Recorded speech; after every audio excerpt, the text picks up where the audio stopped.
अस्सलामुअलैकुम। आज का हमारा लेक्चर है एक्सरसाइज 12.1। आज हम प्रोबेबिलिटी के बारे में पढ़ेंगे। प्रोबेबिलिटी क्या होती है इन मैथमेटिक्स और इन statistics. The probability measures how likely something will happen, यानी कि किसी भी चीज़ के होने के क्या चांसेस हैं, उसे हम प्रोबेबिलिटी कहते हैं। तो सबसे पहले हम पढ़ेंगे कि एक्सपेरिमेंट क्या होता है। What is meant by experiment in statistics. In statistics, experiment is any procedure that can be repeated many times and has a well-defined set of possible outcomes. Statistics में एक्सपेरिमेंट एक ऐसा अमल होता है जिसको हम कई दफ़ा रिपीट कर सकते हैं और इसकी जो पॉसिबल आउटकम्स होंगी वो एक सेट डिफाइन होगा जिसमें से हमेशा वो आया करेंगी। तो एक्सपेरिमेंट क्या हुआ, ऐसा अमल जो कि कई दफ़ा रिपीट हो सके और जो उसकी आउटकम्स होंगी वो एक वेल डिफाइंड सेट में से आया करेंगी।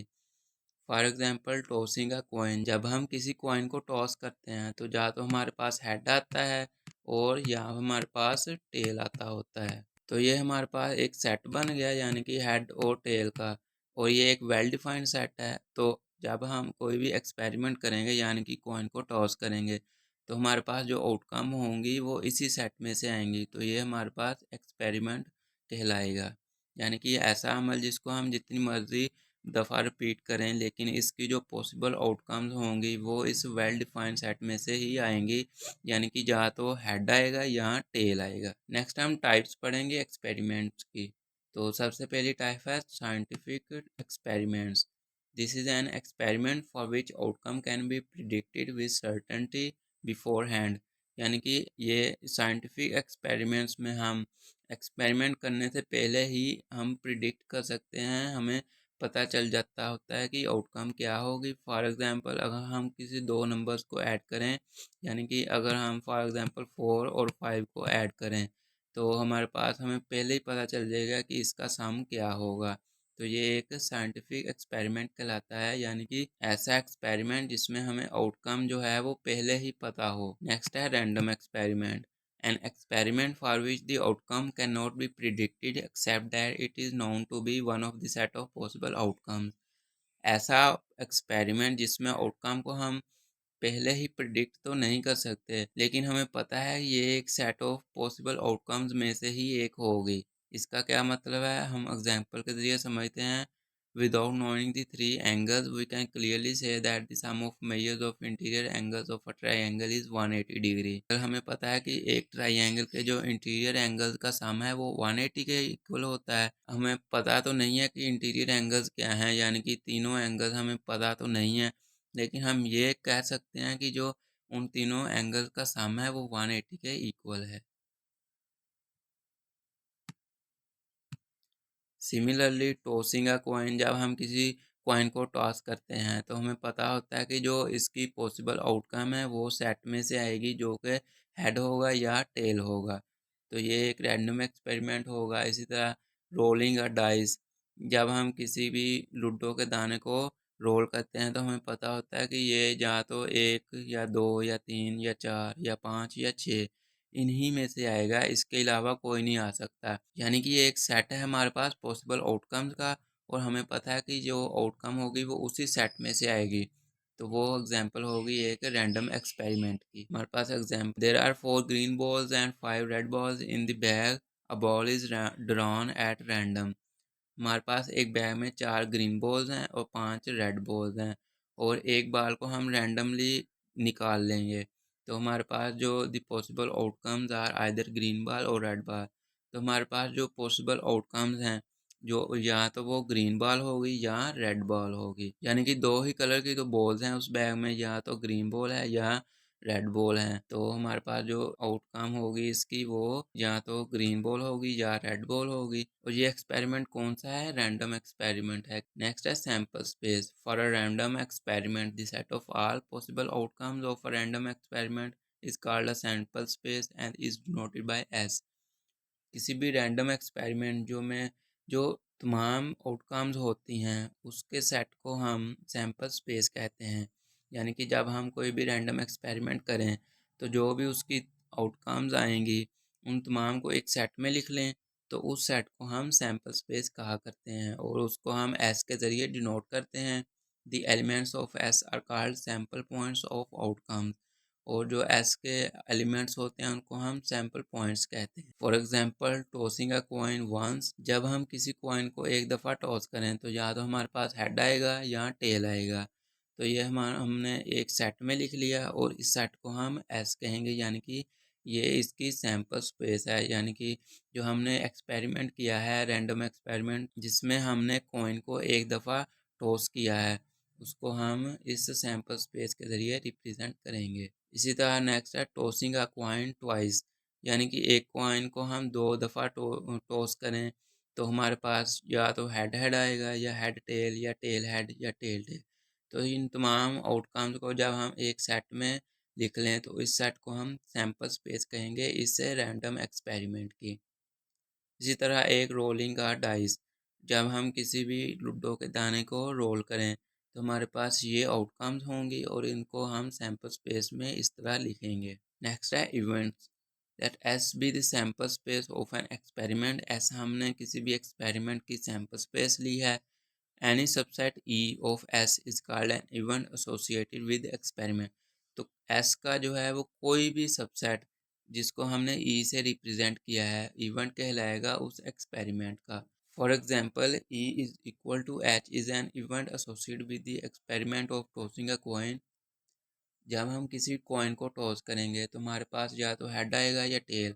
तो उस सैम्पल स्पेस में से हम अगर हेड ले लें तो ये हमारे पास जो सेट नज़र आ रहा है ई, इसको हम इवेंट कहेंगे, यानी कि ये सैम्पल स्पेस का सबसेट है और ये इस एक्सपेरिमेंट से एसोसिएटेड है। इवेंट की डेफिनेशन ये होगी कि अगर हम सैम्पल स्पेस में कोई भी सबसेट लें तो वो सबसेट हमारे पास इवेंट कहलाया करेगा। नेक्स्ट है टाइप्स ऑफ इवेंट। सबसे पहली टाइप है simple event, an event which contains a single point of sample. ऐसा इवेंट जिसमें सिर्फ एक पॉइंट हो सैंपल स्पेस का, यानी कि सिर्फ जो भी सबसेट हम लें वो सिर्फ एक पॉइंट कंटेन करे। फॉर एग्जांपल ये हमारे पास सैंपल स्पेस है हेड और टेल, यानी कि कोई कॉइन हमने टॉस किया है जिसमें हेड और टेल हमारे पास आते होते हैं। तो अगर हम इसका इवेंट जो है वो सिर्फ हेड लें तो ये हमारे पास एक सिंगल पॉइंट है, तो ये हमारे पास सिंपल इवेंट कहलाएगा। दूसरी टाइप है compound event, an event which contains more than one point of sample space. ऐसा इवेंट जिसमें एक से ज़्यादा पॉइंट्स हों। फॉर एग्जांपल ये हमारे पास सैंपल स्पेस है, किसी भी कॉइन को अगर हम दो दफ़ा टॉस करें तो हमारे पास या तो हेड हेड आएगा या हेड टेल या टेल हेड या टेल टेल। और अगर हम इवेंट जो है वो हम लें हेड टेल और टेल हेड, तो ये जो हमने सबसेट लिया है अब इसमें हमने ये दो पॉइंट्स लिए हुए हैं तो ये हमारे पास कंपाउंड इवेंट कहलाएगा। नेक्स्ट है equally likely events. Two events are said to be equally likely events if they have equal chances of happening. यानी कि अगर हम दो इवेंट्स लें और उनके जो चांस हैं कि वो हमारे पास आएंगे वो इक्वल हों तो हमारे पास वो इक्वली लाइकली इवेंट्स कहलाएंगे। इसको हम एग्जाम्पल के ज़रिए समझते हैं फिर समझ आएगी। For example when we toss a coin there are equal chances of getting a head और अ टेल। जब हम किसी कॉइन को टॉस करते हैं तो हमारे पास या तो हेड आएगा या टेल, यानी कि जो हेड और टेल है इनका जो चांस हैं कि वो या तो हेड आएगा या टेल, वो इक्वल चांसेस हैं। इस तरह के इवेंट्स को हम इक्वली लाइकली इवेंट्स कहते हैं। नेक्स्ट है not equally likely events. An event is said to be not equally likely if one or more events are more likely to occur than others. ऐसे इवेंट्स जिसमें एक या एक से ज़्यादा इवेंट्स के चांसेस ज़्यादा हैं दूसरे इवेंट्स के मुकाबले में कि वो अकर करेंगे। ऐसा इवेंट जिसमें एक या ज़्यादा इवेंट्स दूसरे इवेंट्स के मुकाबले में उसके होने के चांसेस ज़्यादा हों तो वो event not equally likely events कहलाएंगे। For example if you are using a dice that always landed with six facing up, that would be not equally likely event. For example अगर हम एक लूडो के दाने पर ऐसा दाना जो कि ज़्यादातर उसमें सिक्स आता हो तो हमारे पास नॉट इक्वली लाइकली इवेंट होगा, क्योंकि हमारे पास जो छः आने के चांसेस हैं वो दूसरे दानों के मुकाबले में ज़्यादा हैं। तो अब तक हमने पढ़ा है कि एक्सपेरिमेंट क्या होता है, सैम्पल स्पेस क्या होता है, इवेंट क्या होता है। अब हम पढ़ेंगे कि how to find probability of a single event. तो probability of a single event कैसे हम फाइंड करते हैं उसके लिए हम number of favourable outcomes over total number of outcomes ये फार्मूला यूज़ करेंगे। अब नंबर ऑफ फेवरेबल आउटकम्स क्या है, वो है हमारे पास n इंटू ई। ये ई क्या है, इवेंट, यानी कि जो हमारे पास नंबर ऑफ इवेंट्स में हैं वो हमारे पास नंबर ऑफ फेवरेबल आउटकम्स होंगे। और टोटल नंबर ऑफ आउटकम्स क्या है, एन ऑफ एस। एस क्या है, सैम्पल स्पेस। तो अब हम इस फार्मूले को यूज़ करेंगे और प्रोबेबिलिटी फाइंड किया करेंगे। और इसको मुझे ये इस तरह होगा कि जो भी हमारे पास इवेंट है उसमें जो एन ऑफ ई यानी कि इवेंट में जितनी आउटकम्स हैं वो उसको सैम्पल स्पेस में जितनी भी आउटकम्स हैं उन पर डिवाइड कर दिया करेंगे, तो हमारे पास प्रोबेबिलिटी आ जाया करेगी उस इवेंट की। एग्जाम्पल 1 है, find the probability of an even number when a dice is rolled. जब हमारे पास कोई भी लूडो का दाना हम रोल करें तो उसमें इवन नंबर कितनी दफ़ा आएगा वो प्रोबेबिलिटी हमने फाइंड करनी है। तो लूडो का दाने का हमें पता है कि 1 से 6 तक उस पर नंबर आते होते हैं। तो सैम्पल स्पेस सबसे पहले हम बना लेंगे। सैम्पल स्पेस हमने पढ़ा था कि एक्सपेरिमेंट जो होता है उसमें जितने भी पॉसिबल आउटकम्स होती हैं उसका हम सेट बनाते हैं। तो 1 2 3 4 5 6 ये डाइस पर आएंगे, तो ये हमने सैम्पल स्पेस बना लिया है। अब हमने इवन कौन सा लेना है, जो कि इवन नंबर्स हैं। तो इवन नंबर्स कितने हैं, 2 4 और 6 ये इवन है, यानी कि एन ऑफ ई कितना आ गया, 3। तो नंबर ऑफ फेवरेबल आउटकम्स 3 है हमारे पास और नंबर ऑफ टोटल आउटकम कितने हैं, 6। Probability of E is equal to n of E over n of S. यहाँ पे हम वैल्यूज पुट कर देंगे। तो 3/6 इज इक्वल टू 1/2, यानी कि जो इवन नंबर्स की प्रोबेबिलिटी है वो है 1/2।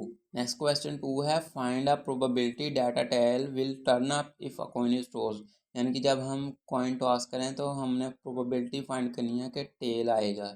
सबसे पहले हमेशा हमने सैम्पल स्पेस पहले लिखा करनी है।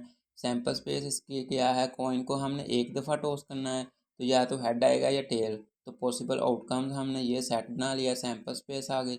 अब हमने इवेंट जो है वो है टेल, हमने फाइंड करना है कि टेल कब आएगा। तो एन ऑफ ए क्या होगा, 1 और ए इज इक्वल टू ये हमारे पास टेल।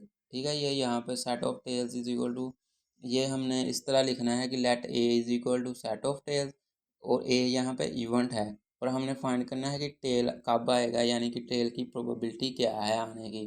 तो इसलिए हमने इसका सैम्पल स्पेस में जो इवेंट का सेट लिया, सबसेट लिया है वो है टेल। तो एन ऑफ ए 1 है और एन ऑफ एस 2 है। तो यहाँ पे हम पुट कर देंगे तो टेल की जो आने की प्रोबेबिलिटी है वो है 1/2। क्वेश्चन 2 का पार्ट 2 है, find a probability that an odd number has shown up if a fair dice is tossed. हमने प्रोबेबिलिटी फाइंड करनी है कि ओड नंबर कितने आएंगे अगर हम किसी डाइस को रोल करें। तो सबसे पहले सैम्पल स्पेस बना लेंगे, वो हमारे पास होगी 1 2 6, यानी कि 6 नंबर हैं। और हमने जो इवेंट है वो क्या लेना है, ओड नंबर। ओड नंबर क्या है, 1 3 5। तो ये हमने सबसेट ले लिया। अब इसमें एन ऑफ बी क्या है, 3 और एन ऑफ एस के इतने टर्म्स हैं, 6। तो यहाँ पे हम ये सब पुट करके ये हमने प्रोबेबिलिटी फाइंड कर ली। ये हमारे पास नोट है, if the probability of an event occurring is 0 we call it an impossible event.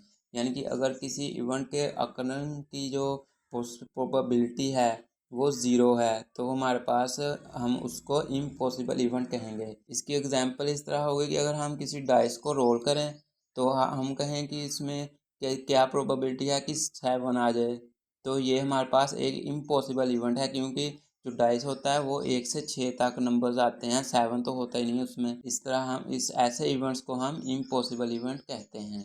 If the probability of an event occurring is 1 we call it certain event. अगर किसी इवेंट की जो प्रोबेबिलिटी है अकरिंग की वो 1 है उसको हम सर्टेन इवेंट कहा करेंगे। नेक्स्ट एग्जांपल 3 है, Eliza is playing cards with her friend when she draws a card from a pack of 56 cards numbered from 1 to 56। What is probability of dying a number that is perfect of a square.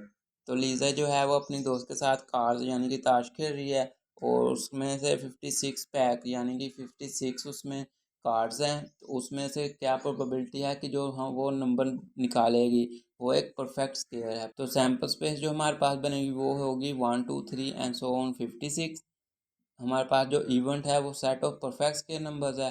तो इसमें 1 से 56 तक जो भी perfect square numbers हैं हम उस event में लेने हैं। तो 1 4 9 16 ये हमारे पास 56 तक सब परफेक्ट स्क्वायर नंबर्स हैं। तो प्रोबेबिलिटी का फार्मूला था n of B over n of S. Number of favourable outcome जो है हमारे पास वो 7 है, और नंबर ऑफ टोटल आउटकम जो है वो है 56। तो 7/56 इज इक्वल टू 1/8, यानी कि हमारे पास जो प्रोबेबिलिटी है कि एक परफेक्ट स्केल नंबर आएगा वो है 1/8।